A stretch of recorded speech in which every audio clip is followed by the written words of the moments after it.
Bueno, vamos a iniciar la grabación. Parece que hoy no se conectó nadie. Entonces, bueno,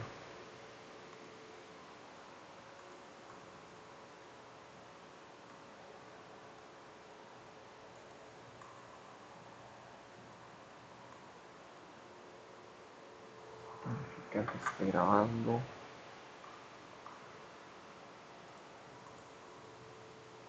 Sí está grabando. Ok.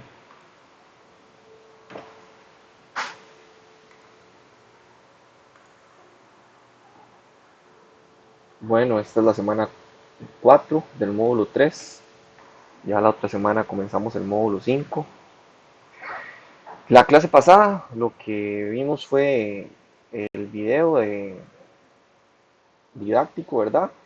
Junto con el de lavado de manos. Eh, Ahí les iba a preguntar, qué tal les había visto el video, pero bueno, no se conectó nadie y no podemos tener participación. Entonces, los temas de esta clase son materias primas. Si nosotros estamos trabajando con una mala materia prima, nuestro producto final no va a salir bien, va a salir mal. Hay una frase que dice, si basura entra, basura sale. No existe ningún proceso industrial, ni horneo, ni aditivo mágico que vaya a poder convertir una materia prima de una mala calidad en un producto final premium. Si aceptamos una materia prima defectuosa, todo el proceso productivo posterior a eso va a ser un desperdicio de dinero y de tiempo. Ahí es donde se define la calidad. Tenemos las materias primas, eh, harina, trigo, líquidos, levadura, grasa, sal, azúcar, huevos y a distintos aditivos químicos. Estoy viendo que alguien se conectó. Pura vida, Douglas. Vaya, profe, gracias. Bueno, voy a comenzar otra vez. Bueno, apenas está comenzando. Eh, la temática de esta clase va a ser materias primas y vamos a ver las materias primas, la harina, el trigo, los diferentes líquidos, la levadura, la grasa, la sal, el azúcar, los huevos y distintos aditivos químicos. Estos son una lista de insumos típicos de panificación, pero podemos clasificarlo también como estructurales, por ejemplo, que la harina y el huevo serían estructurales, suavizantes, la grasa y el azúcar ayudan a dar textura y reguladores como la sal y los aditivos que pueden ayudar a controlar la fermentación. Tenemos la harina y el trigo para abordar el tema relacionado con la harina, como la harina como insumo principal en los procesos de elaboración de productos de panificación. Es preciso iniciar con una caracterización del trigo, el cereal del cual se obtiene la misma, incluyendo la información relacionada con las distintas variedades que se cultivan en el mundo. Aunque en Costa Rica no somos grandes productores de trigo, por el clima somos grandes importadores y procesadores, porque dice consume mucho, ¿verdad? Botánicamente se le llama triticum, lo que lo hace único del mundo vegetal y la razón por la que no hacemos pan con arroz o con maíz de una forma igual que con el trigo es por dos proteínas que tiene el trigo, que son proteínas insolubles que vamos a ver más adelante, que son la gliadina y la gluteína. Tenemos que el trigo consta de tres partes, el germen, el salvado y el endospermo. El grano de trigo completo se le llama carios, cariópside y el objeto de la molienda no es solamente triturar el grano, sino disociarlo. Queremos separar el endospermo del resto de las demás partes. Y la eficiencia con la que logremos separar estas tres partes, va a ser el grado de extracción y pureza que vamos a obtener de la harina. Bueno, primero tenemos el germen, que es conocido como el embrión, es la parte del grano donde se inicia el crecimiento de la planta nueva, cuando se va a sembrar la semilla. El germen es la vida de la planta, es rico en vitaminas, es rico en grasas también, es, es parte de la harina integral, ¿verdad? ¿Por qué la harina integral se pone rancia más rápido que la harina blanca? Bueno, es porque la harina integral tiene germen. Y el germen, como incluye más grasa, si este no se almacena bien, puede sufrir de una oxidación lipídica. En la industria normalmente se retira el germen para aumentar la vida útil de la harina refinada y así se evita que se ponga rancia. Después tenemos el salvado, que está formado por varias capas y su función es proteger la estructura del grano, el cual es muy delicado. El salvado es como la armadura del grano, la parte exterior, y esta parte tiene fibra y tiene minerales. Si estamos haciendo un pan muy aireado, el salvado puede ser un problema porque las partículas afiladas de la fibra cortan la red de gluten y así reduce el volumen del pan. Por eso el pan integral suele ser más denso. Tenemos el endospermo, que el endospermo es el que conforma la mayor parte del grano de trigo y al ser molido se obtiene la harina blanca. El endospermo representa más o menos el 80-85% del grano y es lo que nos da la harina blanca.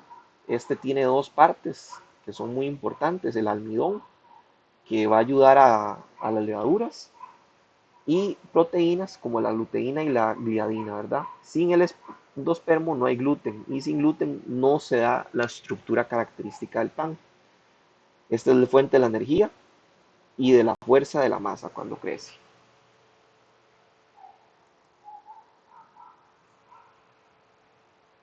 Un momento. ¿Aló? Aló, aló, Sí, profe, disculpe, ¿usted está impartiendo la clase? correcto, yo estoy dando la clase en estos momentos. Profe, disculpe, es que vieras que extraño, trato de meterme, pero no me dejan entrar. Está con la cuenta de IPEA, Voy a ver, profe, disculpe ahí. pura vida.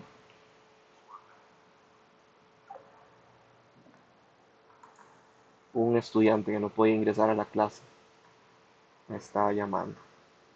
Bueno, este, seguimos. Las diferentes partes del trigo. Aquí tenemos estas tres partes, que es el endospermo, aquí es donde se tiene la harina blanca. Está el germen, que es donde se da el nacimiento, ¿verdad? Y el salvado, que es la parte exterior donde están las fibras. En el centro, el endospermo, tenemos que la harina es más blanca y pura. Conforme nos acercamos a la cáscara, la harina se oscurece y se aumenta el contenido mineral.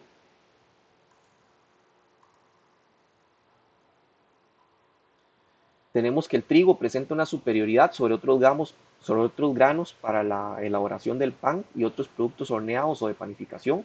Esto por lo que les decía, ¿verdad? Por las proteínas que contiene el endospermo, que van a ayudar a que se forme la textura característica del pan, las burbujas, ¿verdad? Que sea capaz de aguantar las burbujas de aire. La dispositiva dice que el trigo es superior, pero esto es porque es el único cereal capaz de retener gases de manera eficiente. Pueden pensar en el gluten como un chicle o como un globo. Cuando la levadura respira y suelta el CO2, el gluten ayuda a atrapar ese gas. Si intentamos hacer pan con harina de arroz o maíz sin aditivos, el gas se escapa fácilmente y por eso esos panes quedan más duros. Esta capacidad de retención de gas es lo que le da el mayor valor económico al trigo, que puede hacer panes suaves. Hay diferentes tipos de trigo. Tenemos que la harina proviene de diversas variedades de trigo, dentro de las cuales se encuentran el trigo spring, el trigo durum, el trigo winter y el trigo soft. Aquí esta clasificación de estos trigos se diferencia por la dureza del grano, que va ligado a la proteína que contiene, y a la época de siembra, que es de cuando se plantan. En la industria no se compra solamente trigo a secas, ¿verdad? Sino que se compran especificaciones. Si yo voy a hacer unas galletas, busco trigos blandos, o si voy a hacer un pan de molde, busco trigos más duros o de primavera. Eso va a depender de los requerimientos de mi producto, ¿verdad? Vamos que tenemos el trigo Spring. De este tipo de trigo se obtiene una harina alta en proteínas y baja en almidones. Se utiliza principalmente para la realización de panes artesanales. Este trigo se siembra en primavera y se cosecha rápido. Al cosecharse rápido desarrolla mucha proteína. Normalmente cuando se hace este tipo de harina a partir de ese trigo se le llama harina de fuerza. y se usa para panes que deben soportar procesos más largos de fermentación o que tienen que soportar peso, como frutas o nueces. Y si se utiliza una harina débil para eso, el pan puede colapsar porque no tiene la suficiente cantidad de gluten. Tenemos el trigo durum, que de este tipo de trigo se obtiene una harina alta en proteínas y es especial para preparar pastas tipo fideos. El endospermo de este trigo durum es muy duro y de color amarillo porque es más alto en carotenoides. No produce una harina fina, sino una arenilla que se le llama sémola. ¿Por qué este trigo no se utiliza en panes y sí se utiliza para pastas? Porque su gluten es muy fuerte, pero poco elástico, es más rígido. Si se hiciera un pan con este tipo de trigo, va a quedar muy duro. Pero es más útil para la pasta porque mantiene la forma cuando se hierve. Después tenemos el trigo winter, que a partir de él se obtiene una harina con niveles intermedios de proteínas y almidones y se utiliza para panes dulces, salados y bollos. Este trigo normalmente se planta en otoño y duerme bajo la nieve en el invierno y después se cosecha en el verano. Tiene un nivel de proteína intermedio y se utiliza para el pan francés, para los baguettes o para los bollos, donde se busca tener un mayor volumen, pero también manteniendo una corteza crujiente y una migaja suave, no tan gomosa como la de la harina con mucha fuerza. Después tenemos el trigo soft, que de este trigo se obtiene una harina baja en proteínas, pero más alta en almidones, y se emplea especialmente en la elaboración de galletería, pastelería y pastas secas. En este caso, ¿verdad? Tenemos un bajo contenido de proteína, pero alto contenido de almidón. Si yo hago una galleta eh, crujiente o un queco esponjoso, no queremos que sean chiclosos. Entonces eso va a ser un defecto. Entonces utilizamos una harina suave, una harina soft. Si vamos a hacer, si yo requiero más bien una harina de fuerza, utilizo una de spring para hacer galletas y van a salir duras y encogidas, porque el gluten se desarrollaría demasiada tensión. Para pastelería, menos gluten, más bien es más calidad.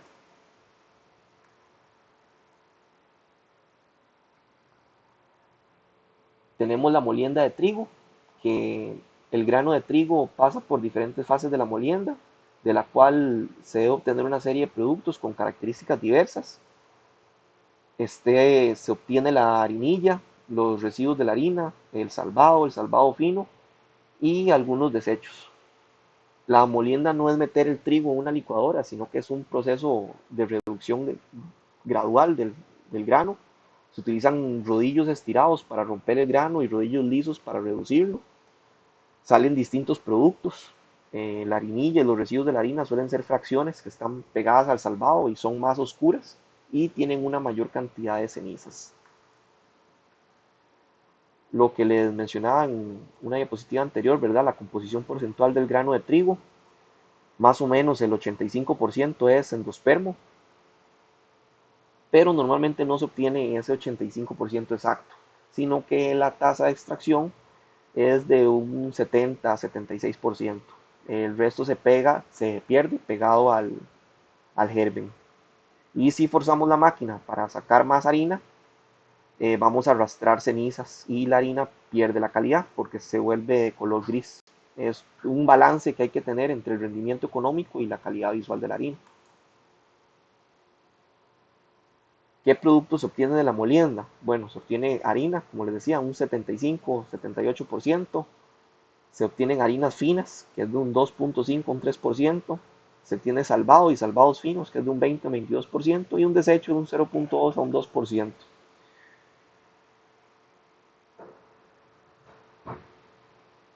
Aquí en la imagen vemos el pienso, ¿verdad? Nos referimos a pienso para alimentación animal. Normalmente esto que dice aquí también desecho no es que se desecha, sino que va para alimentación animal.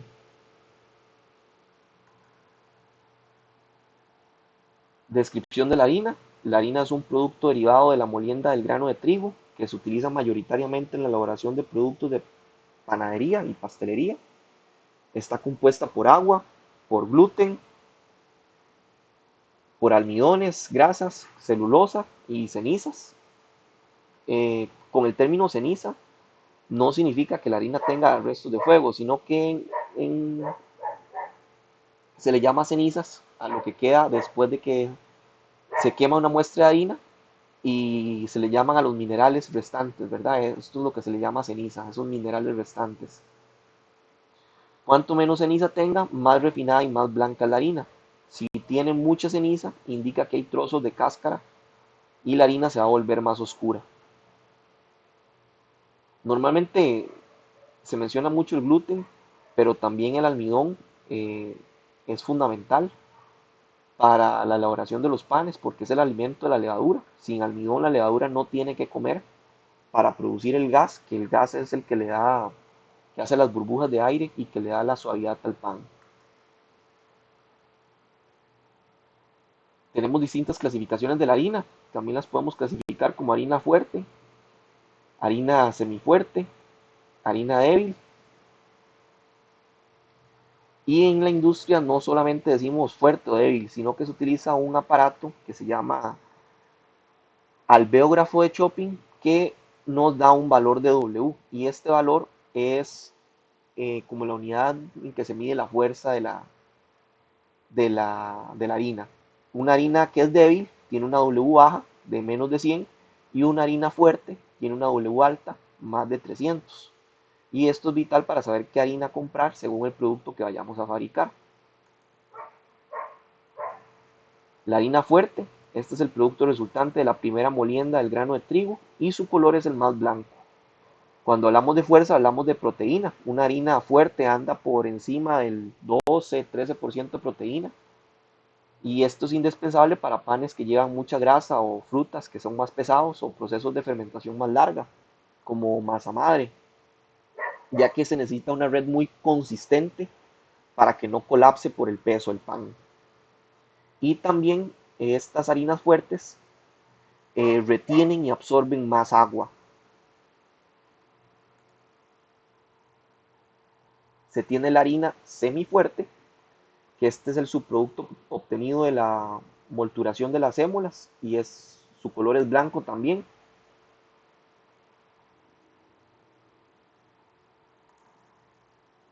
Y tenemos la harina débil, que es el producto de harina de varias moliendas y es más oscura.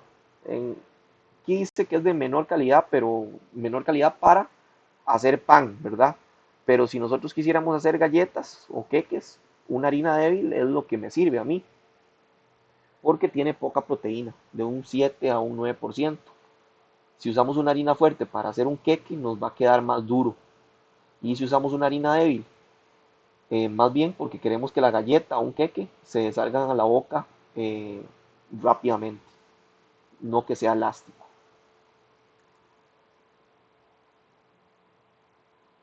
Tenemos la composición de la harina por variedad de trigo. Tenemos harinas de trigo duro y harinas de trigo blando. Esto tiene que ver con la agricultura. El trigo generalmente crece en climas más secos, lo que obliga al grano a protegerse y a generar más proteína. El trigo blando crece en climas más húmedos y templados, generando más almidón y menos proteína. Tenemos la harina de trigo duro, que se obtiene a partir de trigos rojos duros de invierno y de primavera. Se utiliza mayormente en productos como el pan, dada la cantidad de proteínas que contiene, lo que produce mayor cantidad de gluten. Las características más importantes que se observan en las harinas provenientes de este trigo son el color, la cantidad y la calidad de las proteínas, capacidad de absorción del agua, retención del gas, formado durante la fermentación, tiempo y tolerancia al mezclado. Aquí cuando se menciona la retención de gas, podemos imaginar el gluten como un globo y el gluten es lo que es como el hule del globo, ¿verdad? Lo que hace que se retenga el aire en el pan. Atrapa el CO2 de la fermentación de las levaduras y permite que el pan tenga más volumen. Las harinas de trigo duro aguantan más un amasado en amasadores industriales de alta velocidad. Una harina débil se va a romper y la masa sería agua. En cambio, una harina de trigo duro resiste el amasado intenso necesario para desarrollar el gluten al máximo. Tenemos también harinas de trigo blando, que estas harinas se utilizan especialmente para la pastelería, tortas, galletas, donas, panes leudados con polvo de hornear. Este término leudado es a lo que se le llama el crecimiento, cuando se da el crecimiento del pan.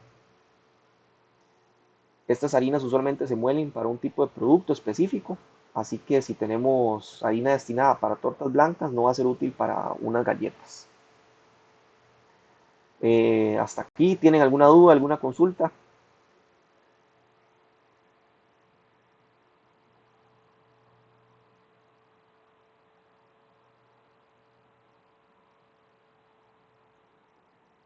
Todo claro, ok.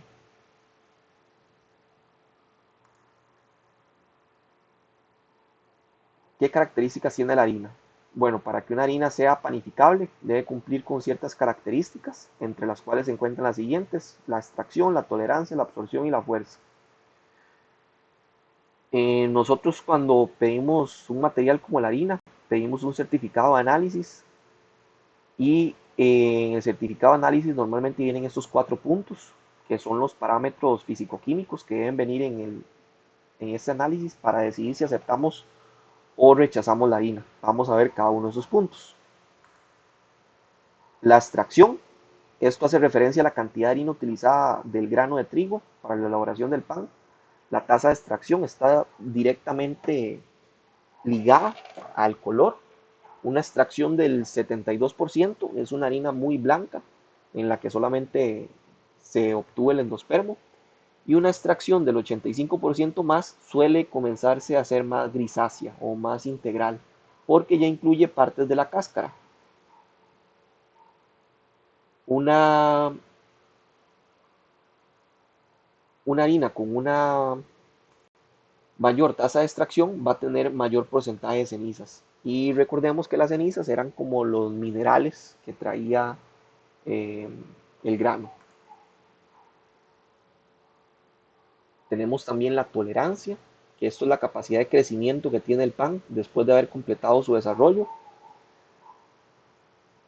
Se dice que la tolerancia es como la capacidad de la harina para perdonar los errores del panadero. Si una harina tiene una alta tolerancia a la fermentación y el panadero se distrae y deja la masa 20 minutos más de la cuenta, la masa no se va a caer ni se va a acidificar. Pero si en cambio la harina tiene una baja tolerancia, ya sea porque es vieja o es muy débil, ese descuido podría arruinar la producción porque se va a caer el pan y además también se podría acidificar. Tenemos la absorción, que se refiere a la cantidad de humedad máxima que puede absorber la masa.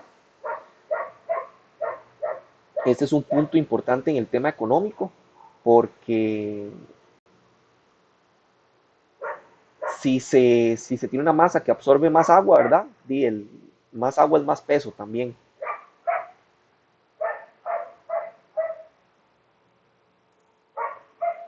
Y tenemos la fuerza, que esta es una característica que tiene de mantener el volumen deseado y una buena consistencia y una buena miga fina.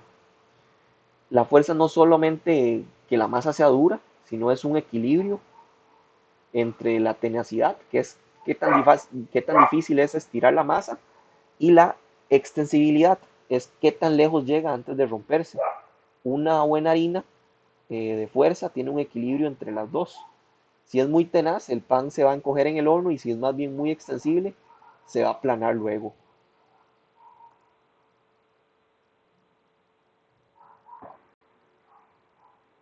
Vamos a ver la composición de la harina. En la base seca, la harina de trigo posee 6 componentes: el almidón, las proteínas de reserva, que es el gluten, las pentosanos, que son polisacáridos, eh, unos tipos de azúcares, tenemos lípidos, tenemos proteínas hidrosolubles Y tenemos compuestos inorgánicos, que son las cenizas, que son los minerales también. A veces se dice que la harina es solamente un carbohidrato y esto no es una realidad. Mayoritariamente sí, es un carbohidrato, pero es un sistema químico complejo que tiene muchas otras partes. El almidón es la mayoría y por eso se dice que es carbohidrato, pero también tiene proteínas y azúcares y minerales. Tenemos el almidón, que representa la principal fracción de la harina, con un 65% de la harina es almidón, y este está compuesto por amilosa en un 23% y por amino, aminolopectina que en un 73%. Tiene la función de relleno al aumentar la viscoelasticidad de la masa. Posee una influencia crítica durante el horneado al gelatinarse, así como en su almacenamiento por el endurecimiento del pan. En la química de alimentos, al endurecimiento se le llama la retrogradación del almidón. El pan no es que se pone duro solamente porque pierde el agua, sino que se pone duro porque el almidón intenta volver a su forma cristalina original, se recristaliza. Y por eso el pan viejo es duro y más quebradizo, por este proceso de cristalización del almidón. Tenemos el gluten, que esta proteína se forma cuando se trabaja una masa por la unión de las gluteínas y las gliadinas ya hidratadas. Una harina con un 12% de proteínas más o menos contendrá un 10% de gluten.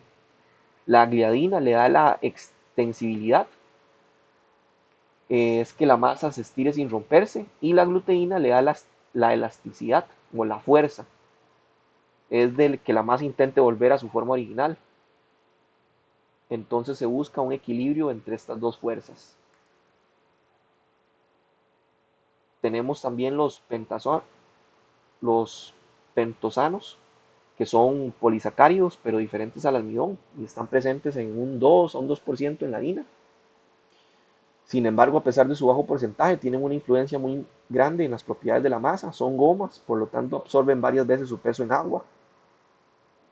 Son como esponjas, ¿verdad? Absorben mucha agua. Aunque son pocos, un 2%, compiten con el gluten por el agua. Si la harina tiene demasiados, como pasa en el pan de centeno, en el centeno, la masa se vuelve muy pegajosa y difícil de manejar, aunque no tenga mucha agua.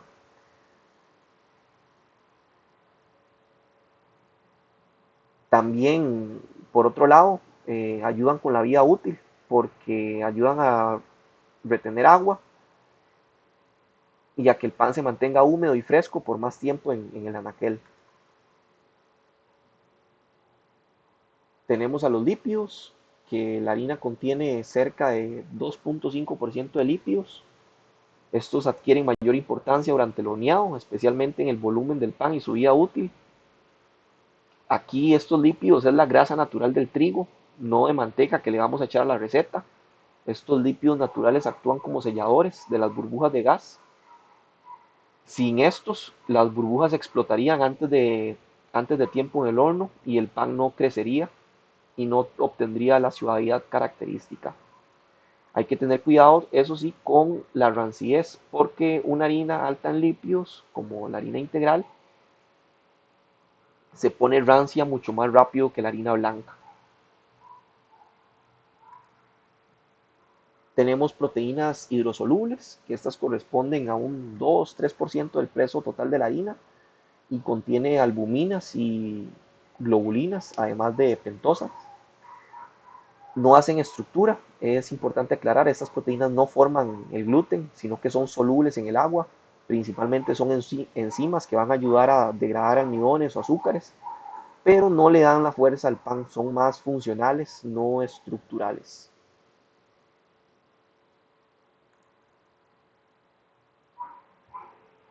Finalmente tenemos los compuestos inorgánicos, que es un 0.5 de cenizas, que este material inorgánico posee una baja influencia en la formación de la masa, que tampoco es tan baja, porque estos compuestos inorgánicos, estas cenizas, sirven de alimento para la fermentación de las levaduras.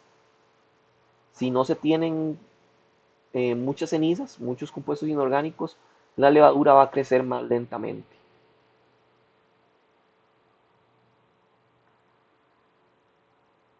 ¿Cómo conservamos la harina?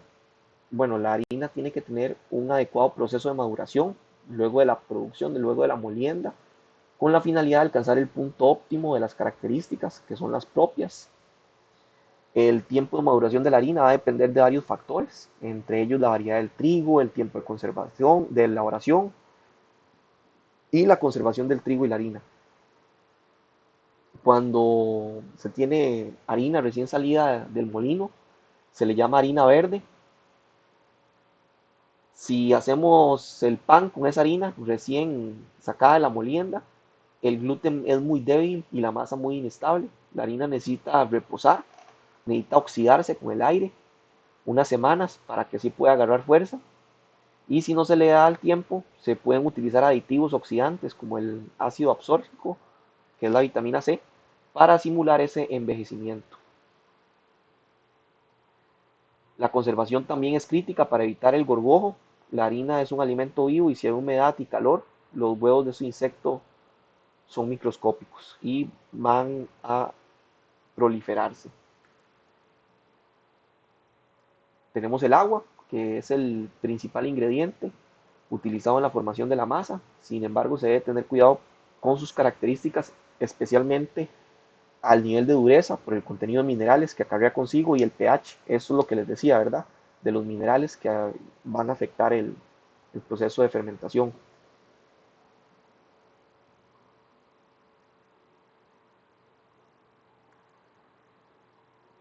Tenemos de la dureza del agua, que lo ideal es trabajar con un agua de dureza media de 50 a 100 partes por millón de minerales y un pH que esté en un rango de 4.5 y 6.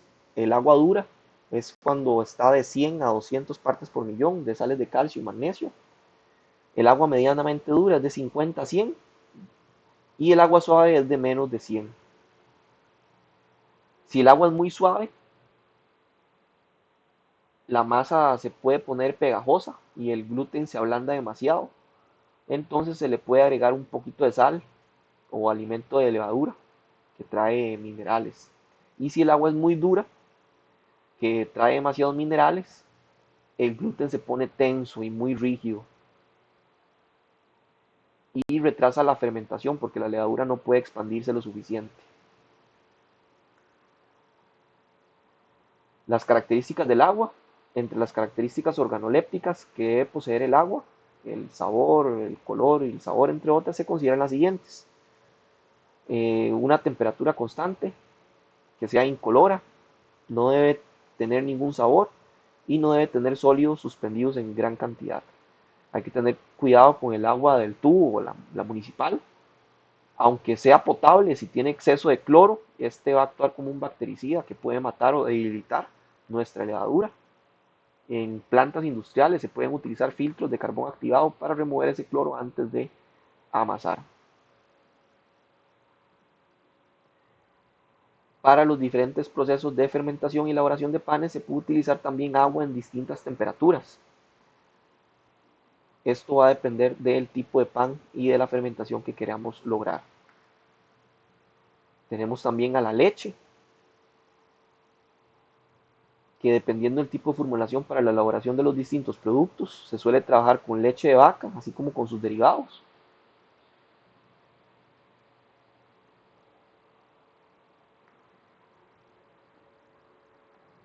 Tenemos distintos tipos de leche,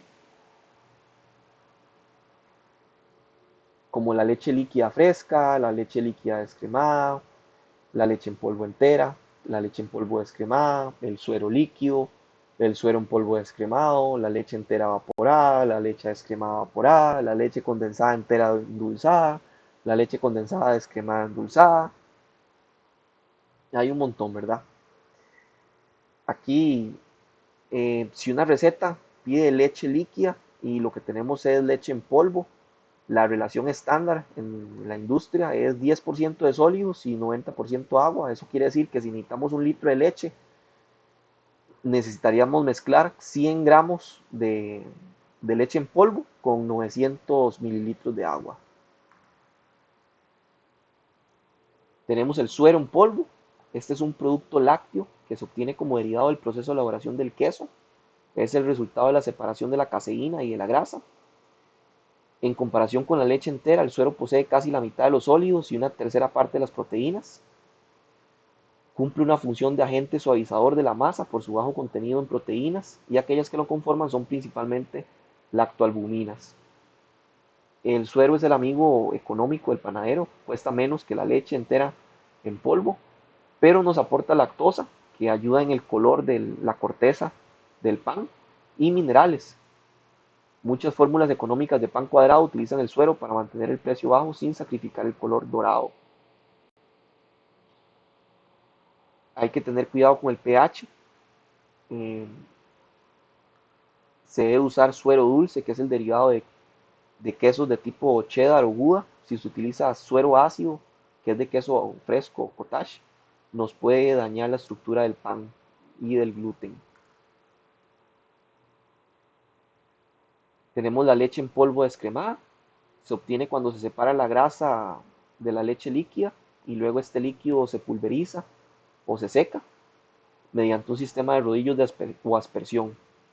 Cuando se hace por aspersión, que es el método más común estándar actualmente, es que se tienen aspersores en una cámara y en la parte superior se tiene un aspersor que nebuliza la leche, la hace en partículas muy muy pequeñitas y se le aplica un gas, se le aplica aire caliente de una forma rápida a estas pequeñas gotas de leche y el gas caliente evapora el agua y deja los sólidos de la leche. Y así es como se hace la leche en polvo. Esta tiene distintas funciones: valor de amortiguación, suavizador, reacción de calor, de absorción, cuerpo y elasticidad y de nutrición. Vamos a ver cada uno de estos a continuación. El valor de amortiguación. Esta leche es capaz de producir un efecto amortiguante o tapón, puesto que controla cambios bruscos en la acidez de la masa durante el proceso de fermentación. Brinda estabilidad en fermentaciones más largas. Esto significa que la leche evita que la masa se avinagre más rápido. Si hacemos una masa madre o un prefermento largo, agregar leche va a ayudar a que el sabor sea más suave y lácteo en lugar de un sabor picante o excesivamente ácido, protegiendo la red de gluten. Tiene el efecto suavizador, que al contener lactosa y lactoalbumina produce un efecto suavizante o ablandador en la estructura de la miga del pan. Y la lactosa no solamente suaviza químicamente, sino que también es un azúcar que retiene la humedad. Un pan con leche se va a sentir fresco por 3 o 4 días más, mientras que un pan de solo agua y harina, como por ejemplo el baguette, se pone duro más rápidamente. Tenemos la reacción al calor, que la lactosa representa el principal azúcar de la leche, no es fermentada por la levadura, por lo tanto reacciona con las proteínas cuando el producto está en el horno.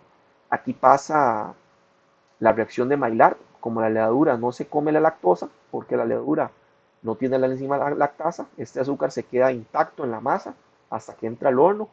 Cuando entra al horno, ahí con las proteínas genera y el calor del horno, se genera el color café dorado e intenso y apetitoso, que no logramos contar solamente con azúcar normal.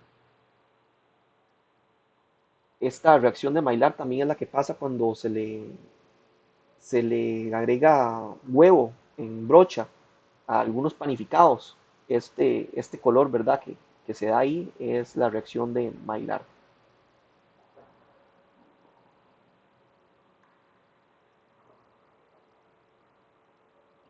Tenemos otra propiedad de la leche, que es la absorción. Esta cuenta con propiedades de retención de agua superiores. La absorción que presenta la masa es de 1% por cada 1% de leche en polvo descremada que se adiciona a la formulación.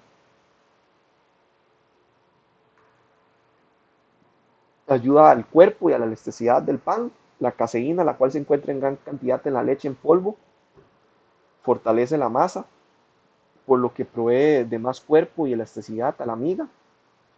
Aunque el gluten es el que le da principalmente la estructura al pan, ¿verdad? La caseína también ayuda como un refuerzo adicional. Esto es muy útil en panes de molde, tipo pan cuadrado industrial, donde se necesitan que la rebanada sea firme y que no se desmorone a la hora de que se le unta mantequilla o se hace un sándwich. La leche ayuda a esa integridad estructural.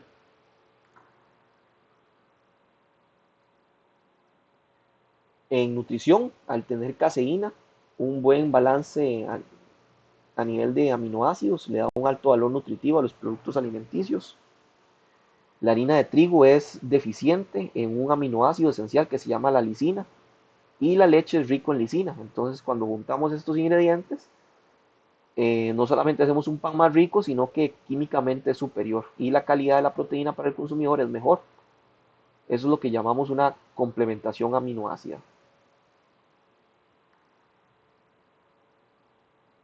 Tenemos a la levadura, que es un hongo unicelular que se puede observar con la ayuda de un microscopio únicamente.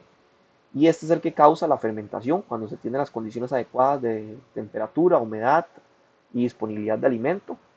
El nombre científico de la levadura del pan es Saccharomyces cerevisiae y este es un hongo, un organismo vivo. Y como todo ser vivo, si lo tratamos mal, con exceso de calor o un exceso de sal o azúcar, se va a morir y el pan no va a crecer. Es diferente la levadura real, la levadura química, que es el polvo de hornear. La biológica requiere tiempo y la química es una reacción que se da al instante con el agua. Tenemos el proceso de fermentación, que consiste en que el pan aumente su volumen por medio de la transformación de los azúcares y los almidones en alcoholes y dióxido de carbono, CO2. Esto se le conoce como el efecto leudante. Este es el efecto que les mencionaba anteriormente, ¿verdad? Que es el efecto de crecimiento del pan cuando se expande. La fermentación en la creación del pan también hace algo más, crea sabor. El etanol y los ácidos orgánicos que produce la levadura son responsables del aroma del pan fresco y una fermentación rápida da volumen pero poco sabor y una fermentación lenta da un aroma más duradero. Tenemos distintos tipos de levadura, la levadura fresca, la levadura activa seca, que es la que viene granulada, la levadura instantánea y la crema líquida de levadura. La elección va a depender de lo que nosotros vayamos a hacer. Las panaderías artesanales utilizan comúnmente levadura fresca por el sabor. Las industriales y más grandes utilizan crema líquida porque se bombea por tuberías automáticamente. Y las semi-industriales pueden preferir la instantánea por la estabilidad y la facilidad de almacenamiento. Tenemos que la levadura fresca se encuentra en forma de pasta. Se obtiene a partir de una crema de levadura, la cual se deshidrata hasta llegar a un 32-34% de sólidos. Y esta pasta se homogeniza y se le da forma. Su almacenamiento debe ser a 0 grados. Esta es la levadura que se tiene congelada. La levadura fresca es mayormente agua, un 70%, más o menos. Y si se tiene una si se tiene una receta con levadura fresca y si se quiere utilizar levadura seca, se debe de dividir la cantidad entre tres. Entonces, si mi receta dice utilice 30 gramos de levadura fresca y yo lo que tengo es levadura seca, entonces tengo que utilizar 10 gramos.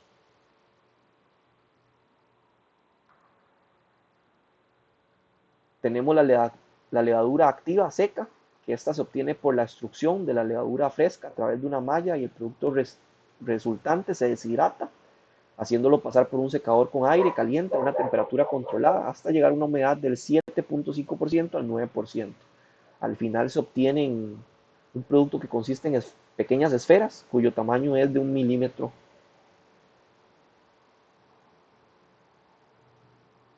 La levadura activa seca tiene una cáscara, que es una cáscara de células muertas que protegen el interior. y obligatoriamente hay que activarla en agua. Se utiliza agua tibia para activar la levadura. Si se utiliza agua fría, va a ser muy lento la activación, y si se utiliza agua caliente o hirviendo, se va a matar la levadura. Entonces tiene que ser una temperatura tibia, más o menos de 35 a 40 grados. Se tiene también la levadura instantánea, que su producción se basa en la aplicación de un proceso de secado a la levadura fresca y consiste en la deshidratación rápida de la pasta de levadura en una torre de fluidización de aire deshidratado para alcanzar una materia seca final de un 95%. Entonces, como ven anteriormente, ¿verdad? La levadura seca es de un 7.5 al 9% de humedad y la levadura instantánea es del 95%. Esta levadura normalmente viene empacada al vacío. Si recibimos un paquete que viene blando o suave es porque ya perdió el vacío y es mejor descartarlo porque ya probablemente haya absorbido oxígeno y humedad.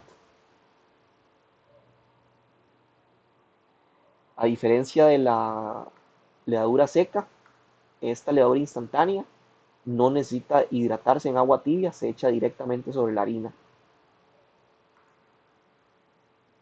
Y además se tiene la crema líquida de levadura, que este tipo de producto representa una innovación dentro del mercado. Esta levadura en etapa de elaboración previa a la conversión de levadura seca se distribuye a granel en camiones refrigerados hacia tanques de almacenamiento refrigerados.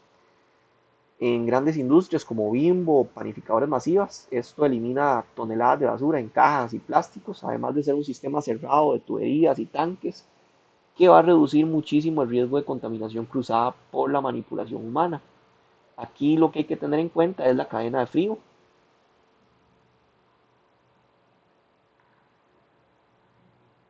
Además tenemos grasas. El uso de las grasas tales como aceites, mantecas y margarinas es primordial por la función que estas cumplen durante el proceso mismo de la elaboración de los distintos productos. Las grasas ayudan a la lubricación del gluten. Este se mete en las cadenas de gluten y permite que se deslicen entre sí, y esto hace que la masa se expanda y se mueva más fácilmente sin romperse, y que el pan final sea más suave al morder. Además de la suavidad, la grasa retrasa el endurecimiento del pan porque ayuda a impermeabilizar un poco el almidón, evitando que pierda agua o se recristalice tan rápido. Aquí tenemos una clasificación de los lípidos de las mantecas. Según la fuente, este es el indicador de las características que posee la grasa, las cuales a su vez la convierten en la más apropiada para una aplicación específica.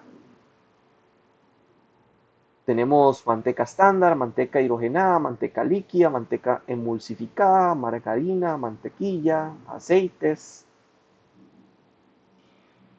Desde el punto de vista de calidad, hay que tener en cuenta el punto de fusión, que es que a qué temperatura se derrite la grasa.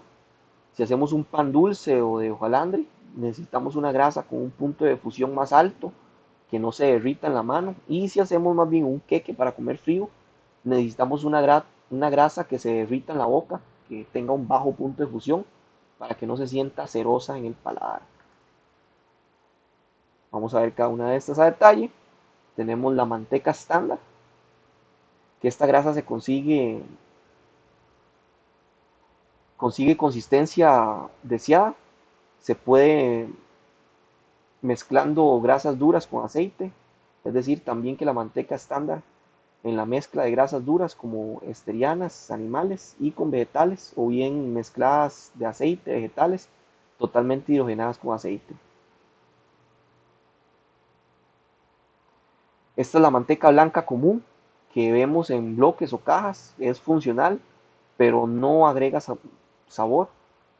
A diferencia de la mantequilla o margarina que aportan un sabor más lácteo, la manteca estándar es 100% grasa neutra y su función es puramente estructural y de suavidad para el pan.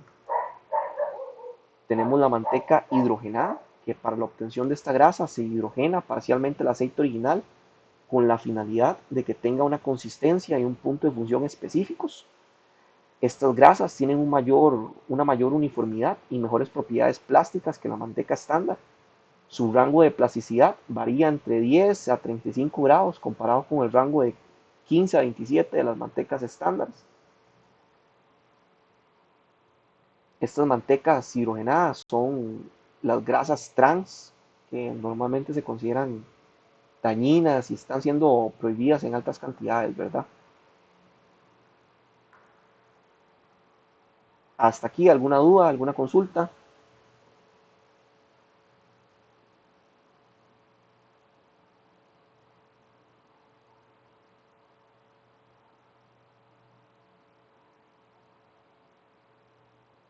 Ok,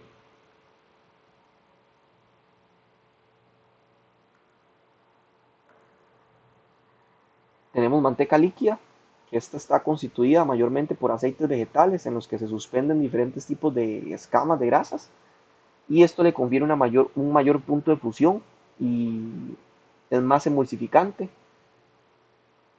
y ayuda como acondicionador de la grasa. ¿Por qué querríamos una manteca líquida? Por automatización. En una planta grande es más difícil manejar cajas de manteca sólida y estarlas pesando a mano. En cambio, la manteca líquida se bombea y se mide con flujómetros automáticamente y esto ahorra tiempo y ayuda a la estandarización de los productos. Tenemos también manteca emulsificada, que está compuesta por combinaciones de ácidos grasos y surfactantes, los cuales ayudan a aumentar la aireación y la retención de la humedad y la estabilización de la manteca. Son de uso específico para las tortas, dado que posibilita aumentar los niveles de azúcar y líquidos en estas formulaciones. La manteca emulsificada es muy útil para los pasteles que son más húmedos y más dulces, porque si se utiliza una manteca normal con mucha azúcar y agua, la mezcla se corta, se va a separar. En cambio, esta manteca emulsificada ayuda a que se mantenga la textura y la estructura del pan de una forma superior.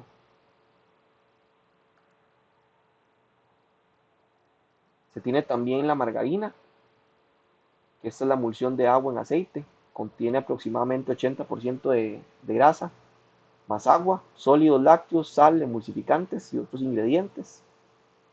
Hay margarina de mesa, de grado panadero, danesa para el laminado y para pasteles de hojalandre.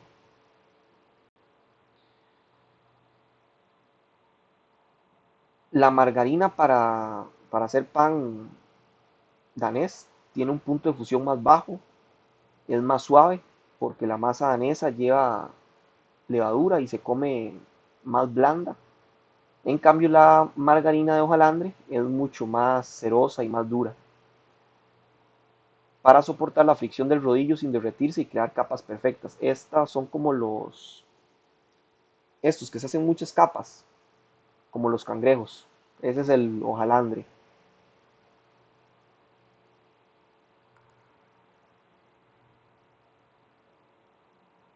Las funciones básicas es la formación de películas de aceite lubricante que suavizan el producto horneado. Esta función de lubricación se le atribuye a la fase del aceite de la manteca, la retención de aire durante el proceso de mezclado. Esto se debe a la acción que ejercen los cristales de las grasas sólidas. Este segundo punto es vital para la pastelería. Cuando batimos la grasa con azúcar, los cristales de azúcar cortan la grasa y atrapan pequeñas burbujas de aire. Esas burbujas son semilleros que luego se van a inflar en el horno. Y si se derrite la margarina antes de batir, se pierde esa capacidad de aireación y el queque puede quedar más denso.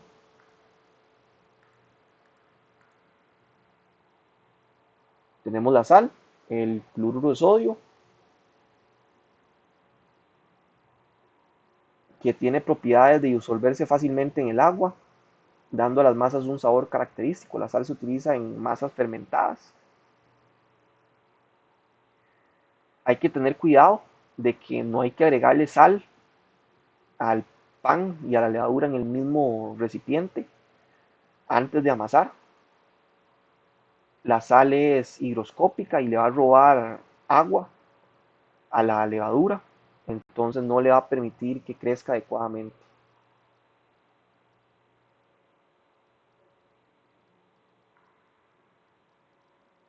Los efectos de la sal ayudan al fortalecimiento del gluten, ayuda al aumento de la absorción de agua, a la detención de la actividad de levadura, a la inhibición de acción de bacterias ácidas, tiene un efecto antioxidante, ayuda a la producción de corteza más fina y crujiente, ayuda al gusto y al sabor, aumenta el tiempo de conservación.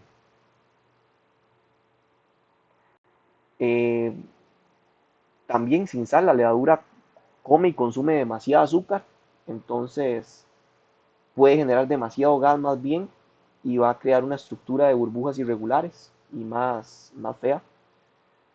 La sal ayuda a regular el crecimiento de la levadura para que trabaje a un ritmo más constante y más predecible. Ayuda al fortalecimiento del gluten porque la sal actúa directamente en la formación de gluten, reforzándolo, es decir, aumentando su fuerza y tenacidad conforme se aumente la dosificación. ¿Por qué fortalece? Bueno, las proteínas de gluten tienen cargas eléctricas que se repelen un poco entre sí y la sal neutraliza esas cargas, permitiendo que las proteínas se acerquen más y se unan con más fuerza. Por eso al echar la sal se nota que la masa se pone inmediatamente más dura o más tensa en la batidora.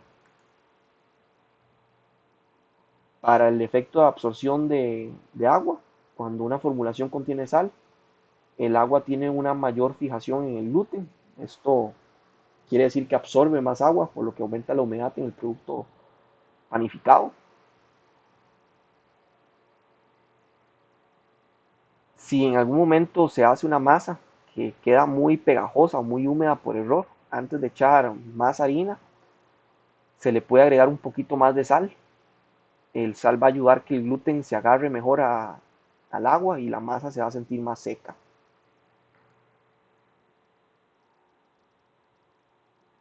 Tenemos que ayuda a la detención de la actividad de la levadura. Cuando una mezcla tiene sal en exceso, se disminuye el proceso de fermentación e incluso puede detenerse, ¿verdad? Es lo que les mencionaba. El proceso de activación de la levadura, ahí no se puede agregar sal porque más bien vamos a inhibir a la levadura. Normalmente se le echa al final del amasado.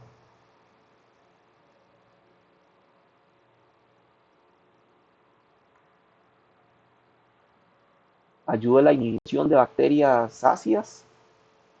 La sal tiene una propiedad antiséptica que permite disminuir la acidez de la levadura.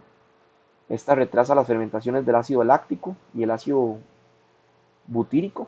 Otra característica de la sal es de detener ligeramente la actividad proteoleica, mejorando un poco las harinas degradadas. Sobre la actividad, sobre la actividad proteólica, si no la frenamos con sal, las enzimas van a cortar el gluten excesivamente y la masa se vuelve más pegajosa y pierde forma en el horno.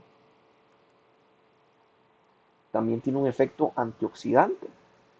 La sal, al ser adicionada antes del amasado por su poder antioxidante, detiene el blanqueamiento de la miga y potencia su sabor.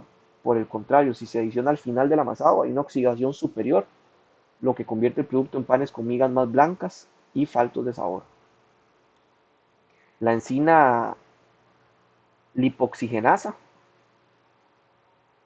esta enzima natural de la harina, se come los pigmentos amarillos carotenos de la harina y los blanquea. La sal inhibe esa enzima. Entonces, si se quiere una miga de color crema natural con más sabor, como en un baguette francés, la sal va al inicio. Y si se quiere una miga más blanca, industrial, como la de pan de molde, se le añade al final. La producción de corteza más fina y crujiente, la sal también posee un efecto sobre la coloración de la corteza, dándole un mejor aspecto que incluso podría considerarse más atractivo a la vista de las personas consumidoras. El pan que no lleva sal en su elaboración es más pálido, por lo que tanto su apariencia puede ser menos apetecible como aquel que sí la lleva.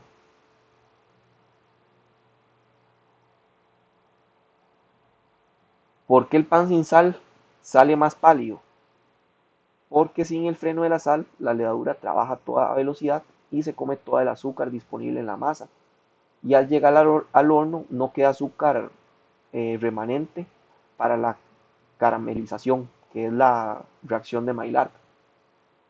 Con sal sobra un poquito de azúcar que ayuda a que quede ese color caramelo oscuro.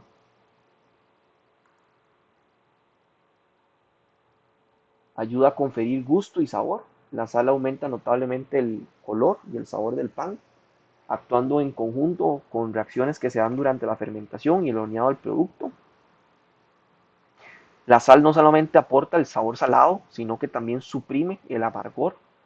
La harina y la levadura tienen notas amargas naturales y la sal las bloquea, permitiendo que los receptores en nuestra lengua perciban mejor los sabores dulces y aromáticos del trigo.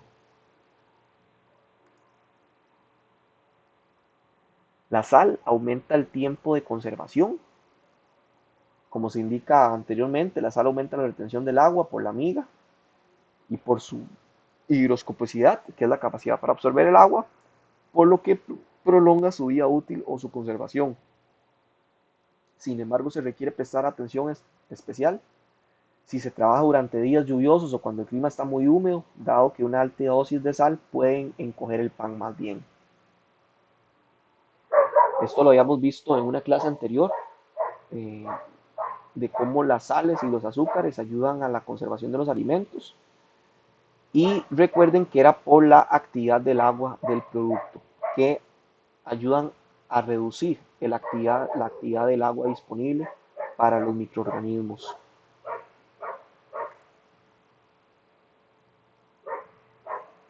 La dosificación de la sal generalmente se le debe agregar a un pan es un 2% con respecto al 100% de la harina.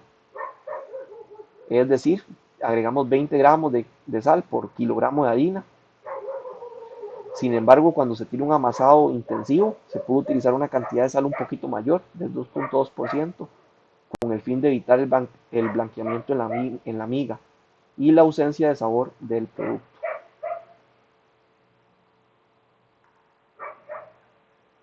Hasta aquí, ¿alguna duda, alguna consulta?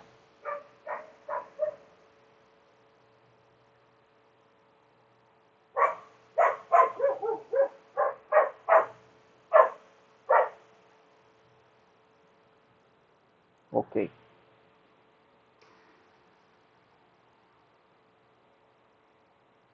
El azúcar de mesa que nosotros consumimos normalmente es sacarosa. La levadura no puede comer la sacarosa directamente, sino que apenas toca la masa húmeda, la levadura libera una enzima que se llama invertasa. Y esta enzima rompe la sacarosa en glucosa y fructosa. Y ahora sí, ella se puede alimentar de la glucosa y la fructosa. Tenemos distintos tipos de azúcares: azúcar cristalizado, azúcar de sémola, azúcar glaze, azúcar granulado, azúcar moreno, azúcar invertido, azúcar candy, azúcar en terrones, azúcar vainillado, azúcar fondant. Bueno, vamos a ver cada uno de estos en detalle. El azúcar cristalizado. Es el azúcar más común y más utilizado. A su vez es medianamente refinado. La pureza y la blancura del azúcar se miden en unidades ICUMSA. Un azúcar refinado de alta calidad tiene un valor bajo, cerca de 45. Y entre más alto es el número, más sucio o menos refinado es, por lo que puede afectar el color de una miga muy blanca o una crema pastelera. Tenemos azúcar de sémola, que es cristalizado, pero molido muy fino con el fin de que se disuelva más fácilmente. Este azúcar también se le llama caster sugar y es vital para los merengues o los batidos fríos, porque el azúcar normal tiene cristales más grandes y que duran un mayor tiempo en disolverse. Se tiene también azúcar glaze, que este es comúnmente denominado azúcar en polvo. Es azúcar cristalizado muy finamente molido por molinillos especiales. El azúcar glaze comercial no es 100% azúcar, sino que normalmente además tiene un 3 a un 5% de almidón. ¿Esto para qué? Para evitar que el azúcar se apelmace o se solidifique. Sirve como antiaglomerante, ya que el azúcar fino absorbe mucha humedad del aire instantáneamente. Entonces, si se tiene esta azúcar molida en la planta y no se le pone fécula, en cuestión de horas se va a poner muy dura y se va a solidificar porque absorbe la humedad del aire. En cambio, al agregarle un pequeño porcentaje de almidón, es el almidón lo que absorbe y no el azúcar. Tenemos también azúcar granulado, que es cristalizado y se encuentra en diferentes tamaños, fino, medio, grueso. Y este tipo de azúcar se puede utilizar tanto en la mesa como en la elaboración de productos de panificación. Y el tamaño del azúcar va a definir el uso que le vayamos a dar. El grano grueso se utiliza para decoración porque no se derrite fácilmente en el horno, mantiene su forma. El grano fino se utiliza para la masa porque se integra más rápidamente. Y utilizar un tipo de azúcar incorrecto puede dejar manchas oscuras en la corteza del pan. Tenemos azúcar moreno, que es aquel que está parcialmente refinado, es decir, que contiene una pequeña parte de melaza, que se obtiene de la primera fase de lavado y el centrifugado del azúcar.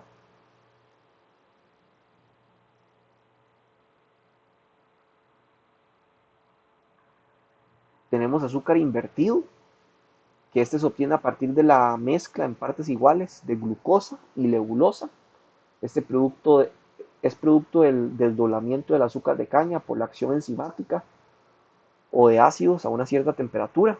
El azúcar invertido es el secreto industrial para que, por ejemplo, los bizcochos duren suaves por semanas, porque tiene un poder humectante mucho mayor que el azúcar común, ayuda a retener el agua y además evita que el azúcar se cristalice.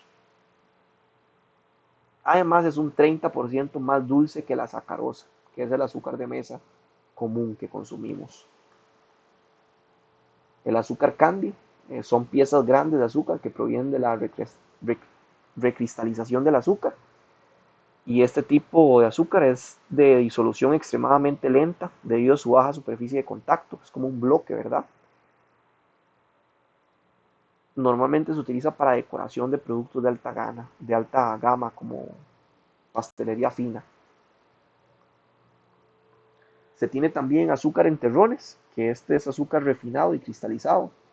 Se humedece y se comprime en bloques, ya sean cuadrados o rectangulares. Este azúcar normalmente se utiliza para servicios o de hospitalidad, como para tomar café o té. Normalmente se logra y se hace humedeciendo ligeramente azúcar con vapor y prensándolo en un molde pequeño que al secarse los cristales se unen formando un bloquecito. Tenemos azúcar vainillado que proviene de la mezcla del azúcar cristalizada o glaze a la que se le adiciona mínimo un 10% de vainilla molida o vaina de vainilla y se utiliza solamente para aromatizar. Bueno, hay que tener claro la diferencia entre la vainilla y la vainillina. El azúcar vainillado real con vaina molida es súper caro. La vainilla es sumamente cara, es muy muy caro. De hecho, la mayoría de vainilla que consumimos es vainillina, que sale a partir de un proceso industrial, no a partir de un proceso de extracción natural de la vainilla, sino que es como un producto químico sintético, porque la vainilla orgánica, la vainilla natural, es sumamente cara.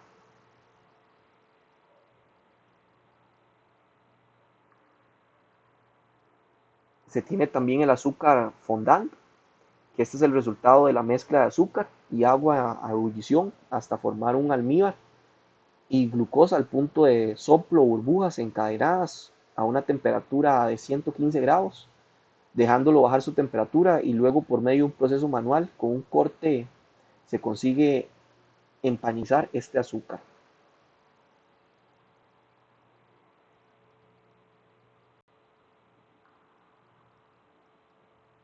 Tenemos que la fermentación del azúcar es una fermentación alcohólica que las levaduras transforman el azúcar a etanol. Las levaduras utilizan la enzima simalasa, que es la que va a hacer esta transformación.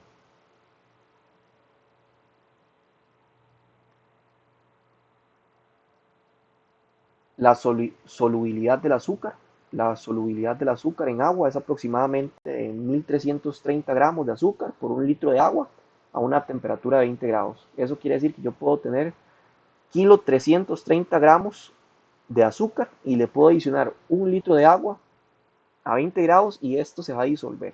Si le agrego más, no se va a disolver a 20 grados. Si yo le aumento la temperatura, probablemente pueda obtener una disolución sobresaturada.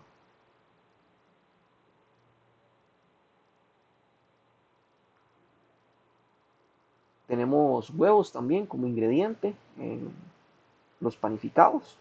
El huevo es un alimento rico en vitaminas y proteínas que se utiliza en una multitud de elaboraciones gastronómicas y que requiere algunos cuidados, tanto a la hora de comprarlos como conservarlos en casa y manipularlos. El huevo es un ingrediente de alto riesgo en panadería porque puede contener salmonela. En una planta certificada normalmente nunca se utilizan huevos frescos, eh, sino que se utilizan huevos líquidos o congelados. Vamos a ver más a detalle cada uno de estos. Tenemos diferentes tipos de huevos, huevos enteros congelados, claras congeladas y yemas congeladas. También estos formatos eh, pueden pasar por un proceso de pasteurización que nos va a garantizar que vienen inocuos y no van a traer salmonela.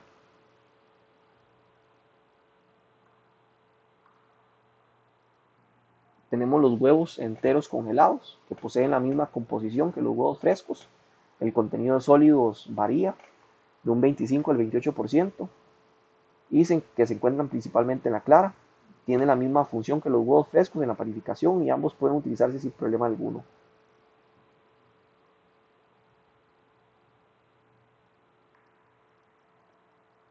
Tenemos las claras congeladas, que estas tienen de un 11 a un 14% de sólidos y si este porcentaje aumenta es una señal de que los huevos no son frescos. Estos sólidos poseen el 90% de la proteína y 10% de la materia mineral. Las claras congeladas ayudan a crear espuma. La albumina del huevo es la que va a ayudar a este proceso espumante. Aunque la pasteurización hace de las claras congeladas hace un poquito más lenta para montar un punto de nieve que las claras frescas, es mucho más estable y sobre todo segura para productos como merengues italianos o mousses que no van al horno a altas temperaturas. Y hasta acá estaríamos con la presentación del día de hoy. ¿Tienen alguna duda? ¿Alguna consulta?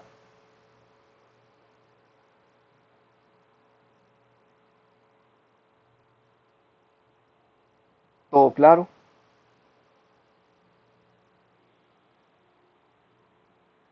Hasta aquí llegaríamos entonces. Muchas gracias, profe. Buenas noches. Buenas noches, que Buenas descansen. noches, profe, pura vida. Pura vida, pura vida.